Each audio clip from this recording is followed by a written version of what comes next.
Onondaga County Court this noon hour, another major crime story with a new chapter. Anthony Saccone, the man who admitted to drunk driving and killing 3 OCC students last February, now wants to undo that admission, claiming he was forced into it.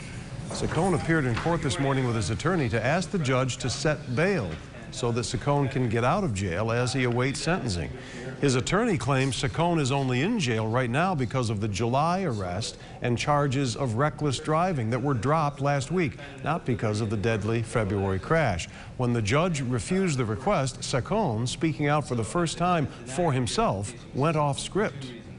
Because of the risk here. I knew nothing of this deal.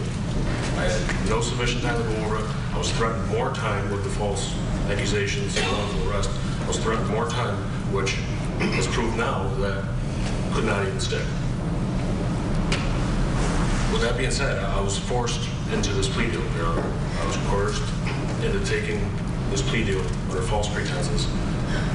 I'd like to withdraw my plea. I was definitely forced into it, threatened more time. It's not right, Your Honor.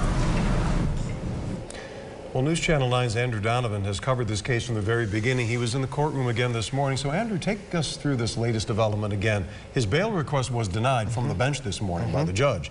So, Mr. Saccone now wants to undo the entire plea agreement? That's exactly right, and you heard it there from Saccone himself. He claims that he was given not enough time to go over that deal with his attorney and that he was basically forced into it. He really stressed the timeline of when that July incident occurred, when he was accused of reckless driving on Electronics Parkway, doing burnouts and driving stunts, which those charges were dropped. So he's claiming because of how closely timed those false accusations were made that it was held against him in this plea deal, and that's what he agreed to. So now he thinks he should not only withdraw the plea, but that he shouldn't be in jail at all at this time.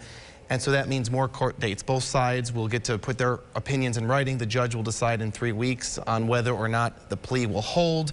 Throughout all of these court dates are the families of the 3 victims, Bailey Rose, Michael Walker, and Samra Osmanovich.